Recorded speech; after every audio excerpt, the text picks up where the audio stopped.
जी, अस्सलाम वालेकुम रहमतुल्लाह। मैं ग़ुलाम मुर्तज़ा ज़फ़रनामा लेकर हाज़िर हूँ। तो आज का ये प्रोग्राम हम यूके से कर रहे हैं। तो वही अभी तक पाकिस्तान से जो ख़बरें आ रही हैं, कभी कभी जब एक प्रेस कॉन्फ्रेंस होती है तो सोचते हैं कि थोड़ी देर और वेट कर लेते हैं, उसके बाद प्रोग्राम करेंगे। हो सकता है कि अभी और जो लाइन में प्रेस कॉन्फ्रेंसें लगी हुई हैं वो भी आ जाएं, तो सबका ज़िक्र एक ही दफ़ा कर दें। पिछली दफ़ा शरीफ मज़ारी साहिबा की जो प्रेस कॉन्फ्रेंस हुई उसका ज़िक्र किया था। फिर फ़याज़ चौहान साहब ने तो हद ही कर दी कि जब ये लोग पार्टियों में होते हैं उस वक़्त तो ज़मीन और आसमान के कलाबे मिला रहे होते हैं अपने लीडर की हमायत में, और पता नहीं वो समझते हैं कि बाकी सारी दुनिया अंधेर है।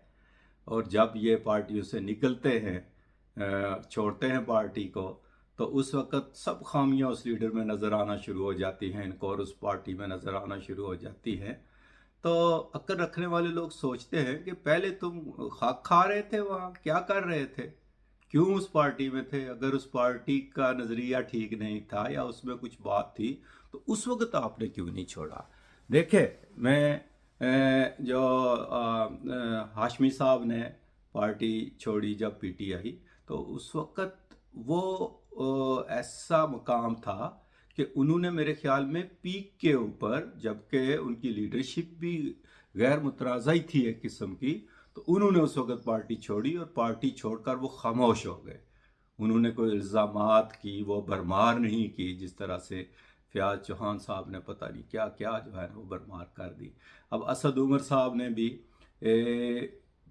जो ओहदे हैं उनसे इस्तीफ़ा दिया है, मगर पार्टी छोड़ने का ऐलान नहीं किया। मेरा ख्याल है कि ये अपनी स्किन बचा गए हैं। और जिस तरीके से ये पार्टियां छड़वाई जा रही हैं या लोगों को ज़बरदस्ती छड़वाया जा रहा है, सब जानते हैं कि ये सब पार्टियों के साथ ऐसा दौर आता रहा है।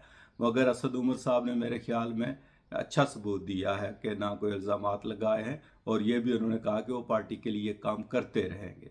मगर आजकल इमरान खान साहब के लिए ये शेर फिट आता है कि तीर खा कर जब देखा कबीरगाह की तरफ, अपने ही दोस्तों से मुलाकात हो गई।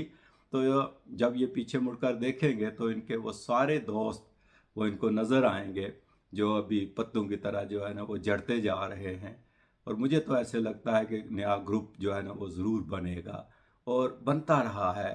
पीपल्स पार्टी के ग्रुप भी बने, मुस्लिम लीग नून के भी बने, बाकी सब पार्टियों के भी बने। ये उतार चढ़ाव पार्टियों में लगे रहे हैं, मगर जिस तरीका से इन लीडरों ने सिर्फ 10-12 दिनों में ये सारा कुछ किया है, लोगों ने बड़ी बड़ी तकलीफ़ें उठाई है। देखें, जंगीर बदर साहब की तो बड़ी वाजिया मिसाल है कि उनको किस तरीके से कोड़े लगाए गए थे उस वक़्त ज़िया-उल हक की दौर में। और भी बेशुमार लोग हैं, वो कोड़े खाते थे, जिए भुट्टो का नारा लगाते थे, और वो साबित कदम रहे हैं। उन्होंने सौतें बर्दाश्त की हैं, जेलों में उनके साथ जो जो सलूक हुआ, उनके नाखन खींचे गए हैं और उनको सोने नहीं दिया गया। इनके साथ क्या हुआ है? ज़्यादा से ज़्यादा यही हुआ होगा कि इनको रात को सोने नहीं दिया गया होगा। और क्या इन पर टार्चर हो सकता है इन लीडरों के ऊपर? अब शरीफ मज़ारी साहिबा के ऊपर क्या टार्चर हो सकता है? सेहतें इनकी ख़राब उस वक्त क्यों नहीं होती जब ये बाहर निकल कर जलसों में जो है ना वो नारे लगाते हैं और सारा कुछ करते हैं? उस वक्त इनकी सेहतें ठीक होती हैं। जो ही ये जेल में जाते हैं तो एक दिन की नींद बर्दाश्त नहीं कर सकते, या एक दिन का वो जो है ना।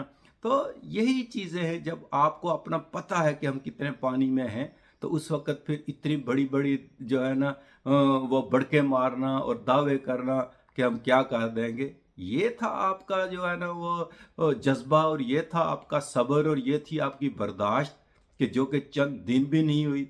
जो नहीं, वो आता है और बस वो वहाँ से प्रेस कॉन्फ्रेंस मिलती है या जो भी है। क्यों इतना, यानी फिर कुर्बानी करें ना अपनी पार्टी के लिए, क्यों नहीं कुर्बानी कर सकते हैं आप? कितना आप पे जुल्म हुआ है? क्या जुल्म हुआ है आपको? क्या आपके नाखून खींचे गए हैं? क्या आपकी जो है ना वो नाक कान काटे गए हैं?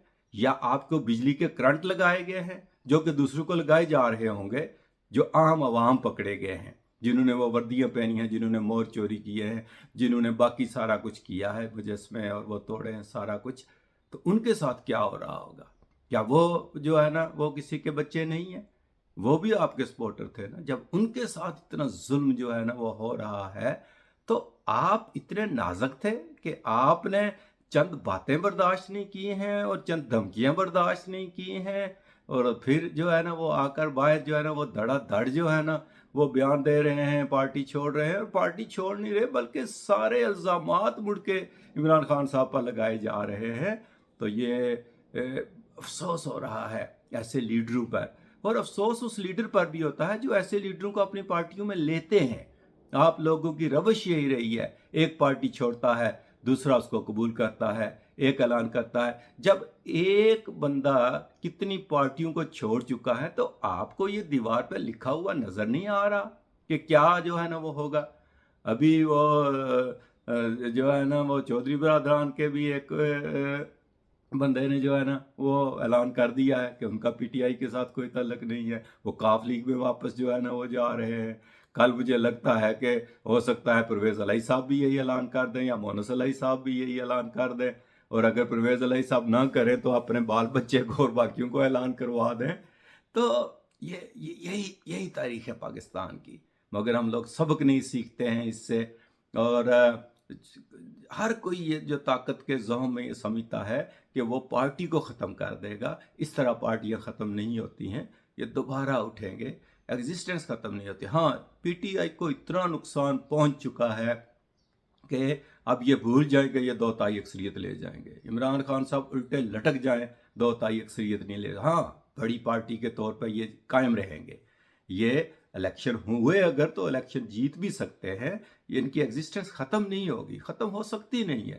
اگر پیپلز پارٹی ختم نہیں ہوئی، نون لیگ ختم نہیں ہوئی، کاف لیگ ختم نہیں ہوئی، تو یہ بھی ختم نہیں ہوں گے، رہیں گے جو ہے نا۔ لیکن بعض اوقات بعض لیڈر ایسے جو ہے نا وہ کر دیتے ہیں معاملات کہ جس کی وجہ سے بہت خمیازہ بھگتنا پڑتا ہے۔ اب آپ الیکشنوں کو تو بھول جائیں کہ الیکشن ہوں گے یا نہیں ہوں گے اور کب ہوں گے، وہ تو بعد کی بات ہے، لیکن یہ بات پکی لکیر ہے کہ 2 اکثریت اب پی ٹی آئی جو ہے نا وہ نہیں لے سکے گی اگر الیکشن ہوئے تو، لیکن الیکشن ابھی تک ہوں گے ہی نہیں، اور یہ کھچڑی اسی طرح پکی رہے گی کہ 2 پارٹیوں کو مل کر حکومت بنانی پڑے گی جب بھی کہیں الیکشن ہوئے، اور پھر وہی توڑ جوڑ اور یہ سیاست جو ہے نا یہ چلتی رہے گی۔ مگر اللہ کرے کہ ہمارے لیڈر بھی کچھ عقل کے ناخن لیں، آپس میں بات کریں، بیٹھیں۔ جب تک آپ لوگ مل کر یہ فیصلہ نہیں کرو گے کہ ہم نے آئندہ عدالتوں کے معاملات میں مداخلت نہیں کرنی، ہم نے اسٹیبلشمنٹ کو جو ہے نا وہ مداخلت نہیں کرنے دینی، بات اسی وقت بنے گی جب آپ سب مل کر کہیں کہ ہم نے اسٹیبلشمنٹ کو مداخلت کرنے دینی ہی نہیں، اس وقت تک نہیں۔ ابھی تک دیکھیں کہ عمران خان صاحب کی ٹیون وہی ہے کہ میری حکومت کیوں گرائی اور میرے پیچھے کیوں نہیں کھڑے ہوئے۔ اس کا مطلب کیا ہے کہ اگر آج وہ لوگ ان کے پیچھے کھڑے ہو جائیں تو اس کا مطلب ہے سب کچھ ٹھیک ہو گیا ہے۔ یہی تو ستم ظریفی ہے آپ سیاستدانوں کی کہ آپ نیوٹرل رہنے نہیں دیتے کسی کو، آپ چاہتے ہیں کہ ہمارے پیچھے کھڑے ہو جائیں، باقی جو بھی ہوگا دیکھی جائے گی۔ تو اللہ کرے کہ اس ملک میں کوئی ایسا انہونا واقعہ نہ ہو جو کہ سارے ہاتھ ملتے رہ جائیں۔